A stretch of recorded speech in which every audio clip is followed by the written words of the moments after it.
Yo, what is up guys? Delboy here, aka Blue Collar Sports TV. Hopefully you guys are doing well. If you're new here, smash that like, hit subscribe, all of that good stuff. So this video is a quick preview, I guess, of the undercard for Chris Eubank Jr. versus Conor Benn. Now, I've made my thoughts clear on the main event. It's a fight in which I wouldn't say I'm like super hyped about, but I'm going to try to enjoy it for what it is. You know, it's a big occasion. Hopefully it's a good fight, etc. Hopefully it's a real fight.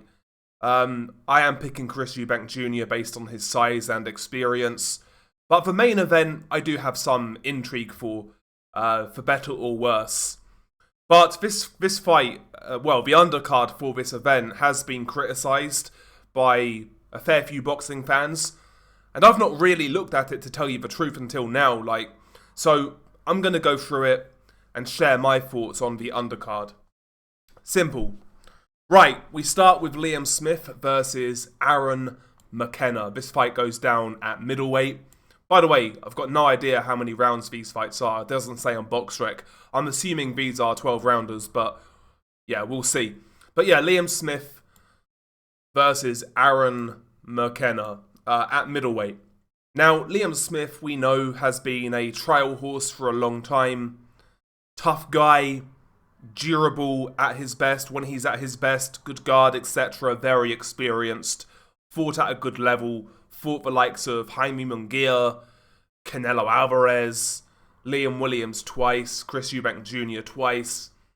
You know, he's fought at a good level, he's been a British champion, and while he's never been the best in his respective weight classes, he's always been a solid fighter, Liam Smith. Never elite, never what I would call world class, but a well-schooled fighter who, you know, has the ability to expose guys who are not at that level, guys who are, you know, pretenders. He's that sort of guy.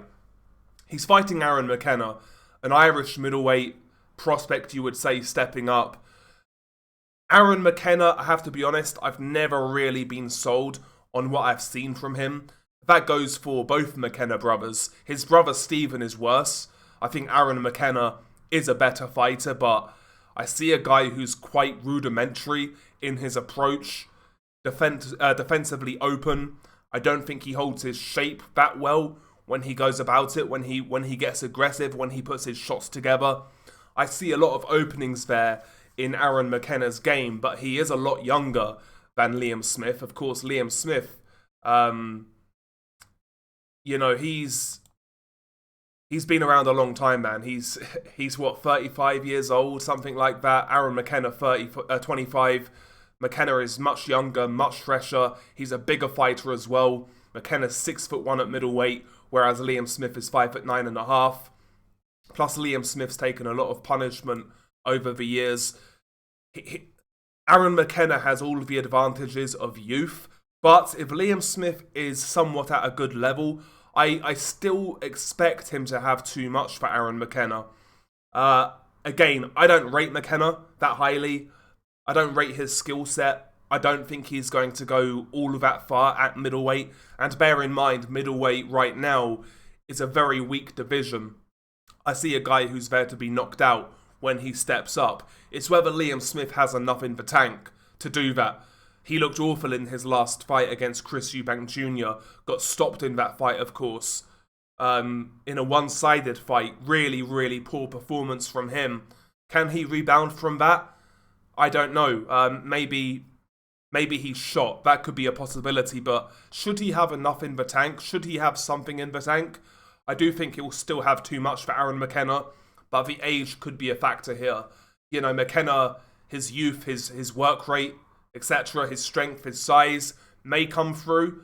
I see this as a very competitive fight due to those reasons, due to the age of Liam Smith. I think it's going to be a fun fight. One thing I'll say about Aaron McKenna, he does come to scrap, he does come for a knockout, he does take risks, and he does throw punches. So I think, you know, Liam Smith is a decent inside fighter. He likes to pressure behind the high guard.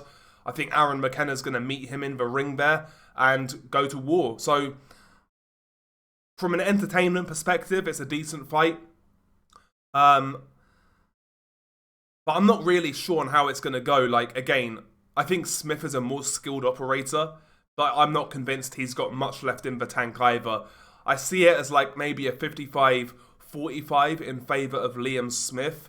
So maybe I'll pick Liam Smith based on that, but I'm not really confident about it. But I like the fight enough. I don't mind the fight. It should be entertaining for what it is, right? And that's what I want on undercards, to be honest with you. We move on. Anthony Yarde versus Lyndon Arthur. This is their third fight. It's a trilogy. The trilogy that nobody's been asking for. I don't like this fight, I have to be honest. And I know on paper it makes sense. It's 1-1. On paper it makes sense, but I just don't care about this fight. I don't care. Lyndon Arthur, I've never been a big fan of his. I don't like his style. I think he is too negative at times. He's got a good jab, but I don't think he imposes himself on fights enough. Because he's tall, he's long, and he does have some power, but he fights far too passive for my liking. And his performance in that second Yarde fight was pretty abysmal. He got stopped in 3 or 4 rounds that night. Really got ran through. And the night he beat Yarde, for me it was clear that Yarde wasn't switched on. He was going through a lot of personal issues with deaths of family members, etc. I don't think that was a reflection of both fighters. I think both fighters at their best, Yarde is a level above. I think he showed that in their rematch. The only thing I will say, Yarde in his last fight on Sky Sports, looked really poor. He was fighting I think he was a Latvian dude or Lithuanian who was unheard of, and that was a close competitive fight. I felt Yarde just about won because I think he scored a knockdown early on, if memory serves me correct. But outside of that, it was very close. Like, there were rounds when Yarde was just not... He wasn't throwing enough, and he was being outlanded. And when he did land, the guy he was fighting showed a pretty good chin. I do think Arthur could... I think he could repeat some of what that opponent did. Let me see who the opponent was, because his name's escaping me. Yeah, Ralph's Vilkans, yeah. So Vilkans gave Yarde a lot of issues with straight punches, with the jab, with activity. These are all things that Arthur can do. He does have a good jab, like I said. He does throw decent straight punches. But the difference between Arthur and I think Vilkans will be, I don't think Arthur's going to throw as many punches as Vilkans for a start, and I'm not convinced that Arthur's chin is as good as Vilkans either. Personally. So, listen, I see this fight being not similar to the second, but I think it'll end the same way. I think Yarde eventually will get to Arthur. Maybe Arthur has success early on with his jab, with his movement, with his range. But when Yarde gets close, when Yarde starts to uncork those big power punches, I think Arthur will crumble pretty quickly. Yeah, I've got Yarde winning this third fight by knockout. Mid rounds, maybe mid to late, that sort of thing. I expect Yarde to win, and quite frankly, I hope Yarde wins because at least he's entertaining. I don't like watching Arthur fight personally. I don't. So yeah, I hope Yarde wins, but it's a fight in which I don't really care about. Have to be honest. Now for me, we move on, but for me, this is the pick of the undercard. Chris Billam Smith versus Brandon Glanton at cruiserweight. I hope this is a 12-rounder, by the way. Really, really fun fight. We know Chris Billam Smith. He's been a world champion. He's fought good competition. Okole, Riakporhe, Gilberto Ramirez, Matthias Masternak. He's fought good guys at cruiserweight, and for the most part, he's acquitted himself well. Really squeezed everything out of his career that he could. He's really squeezed every bit of potential out of himself that he could. He's a hard worker, a strong guy, decent enough puncher, fit, not the most skilled guy in the world, as we know, but he'll come to fight. And Brandon Glanton is the same. Glanton, he's had some good moments in his career. I always go back to the Esteport Apoche fight in America 3 or 4 years ago. Apochi was this up-and-coming Nigerian cruiserweight who was knocking everybody out. Glanton was the first guy to beat Apochi in a war, like a really good fight. And he showed that night that, you know, again, he's the type of guy to where if you're not on a certain level, he can expose you. And that's what he did that night. Glanton since then has had a good win in Russia over Alexei Egorov. You know, had a close fight with David Light. I actually remember watching that fight, and I felt Glanton beat David Light, to be honest with you. That was a title eliminator, because David Light went on to fight Lawrence Okoli. But I felt he was unlucky that night. He lost to Sozlan Asbarov. That was in Dubai. I actually watched that fight. I think it was on the undercard of Jarrell Miller versus Lucas Brown. And yeah, Asbarov, he won the fight, but it was a competitive bout, you know. The fights he has lost, they have been very competitive. Again, I felt he beat David Light. I felt he lost to Asbarov, but they were close fights, man. Close fights. And he's coming off two knockout wins on the road. I didn't see the Emil Markic fight, but he knocked him out in France, and he knocked out Egorov in Russia. So he's coming into this fight with good form. He's an aggressive guy. He's a puncher. Throws a lot of punches. Strong, good chin. Him and Chris Billum-Smith is going to be a really, really fun cruiserweight fight. It really is. Who do I think's going to win? I think Chris Billum-Smith. He's a bigger dude. You know, Glanton's only like 5'11" at cruiserweight. Billum-Smith is a much bigger cruiserweight. I'd say he's the stronger cruiserweight. But he has had a lot of hard fights in his career. You know, he's taken a bit of punishment. He took a lot of punishment in his fight with Gilberto Ramirez. And that wasn't that long ago. That was October, right? It wasn't that long ago. So maybe that fight's taken something out of him. And this is a hard fight to come back to, by the way. Hard fight. Glanton is not a bum. He's not an easy fight to come back to. So credit to Chris Billum-Smith for taking a hard fight. And the winner of this fight will be in position to maybe get a title shot, I would say, to be honest. I like the fight. Stylistically, it's going to be fun. Yeah, looking forward to it. I do think there's a possibility of an upset here in favour of Glanton. I wouldn't be shocked. But I am going for Chris Billum-Smith, maybe on points. But this is a really good fight. This is a hardcore type of fight, in my opinion. Billum-Smith versus Brandon Glanton. And I think that's the pick of the undercard. We move on, finally, Vidal Riley versus Cheavon Clarke. Decent domestic fight. Cheavon Clarke recently lost in Monaco against a guy called Mosquera for the European title. Good fight that was, really good fight, but you know, Mosquera just was a bit too much. He outlanded Cheavon Clarke. He hurt Cheavon Clarke.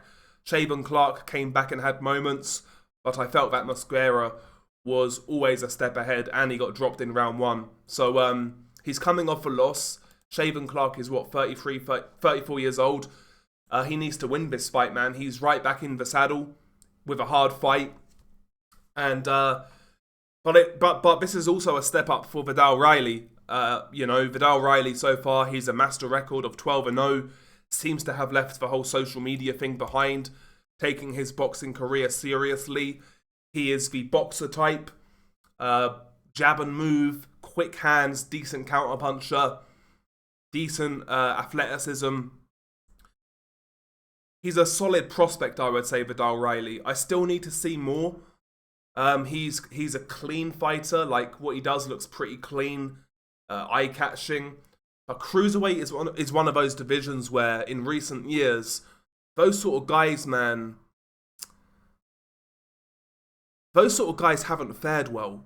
We've seen that Vidal Riley is a good boxer, like I said, but he needs to show that grit at some point in time. You know, we saw a guy like Andrew Tabiti a little while ago, a few years ago, on the rise in the cruiserweight division, and a lot of people were speculating about his ability. And he did have ability, but he never had that toughness. He never had that grit, you know? And cruiserweight historically for the last 10, 15, 20 years, you've had to have that. You know, like Steve Cunningham was a great boxer, but he also had a lot of grit. Vidal Riley is showing that he's got boxing skills, he's got potential, but does he have that dog? Does he have that heart? Does he have that grit? Does he have that chin? Does he have that fighter's instinct? And usually, I wouldn't speculate about such things, but it's been such a big demand at cruiserweight. You have had to have that in recent years at cruiserweight, so we'll see. Maybe Clarke can test him. Clarke is an aggressive dude, certainly the biggest step up, best opponent Vidal Riley has fought. So we'll see. Maybe we'll find more out about Vidal Riley in this fight. You know, he's not fought at this level, like I said. His best win is Mikael Lawal, which was a one-sided fight, but the problem again, I saw nice clean boxing, but I never saw that mean streak. I never saw him ever threaten that he could go through the gears and really make a statement. And again, I think you need something like that at cruiser, personally. So I'm still not convinced by Vidal Riley. I'm not convinced by him, but maybe we'll see. Maybe we'll see more against Cheavon Clarke. I hope we do. I hope we do, because Cheavon Clarke, he's been a British champion, so he's fought for a European. We'll see what Vidal Riley's about, I think, in this one, or at least we'll know a bit more. It's a decent domestic fight. It's a good step up for Vidal Riley, and for Cheavon Clarke, if he wins this fight, it's a good look for him as well, beating a highly touted up and comer. So yeah, good fight, decent fight. I think I'll take Vidal Riley on points, but you never know. You never know. I'm looking forward to it. But anyway, that's my thoughts on the undercard. There's nothing that sticks out at you on this undercard, especially considering it's a Riyadh season card. Usually Riyadh season cards are much more stacked, I would say. But the fights themselves are relatively competitive, I think. So that's the main thing I would say. Is it a great undercard? No. Is it a terrible undercard? No. I think it's passable. I think it's passable is what I would say. But anyway, the main one for me is Chris Billam-Smith versus Brandon Glanton. That's what I think people should watch out for. But anyway, guys, I'm going to wrap it here. Peace out. Have a good one. Catch you very shortly.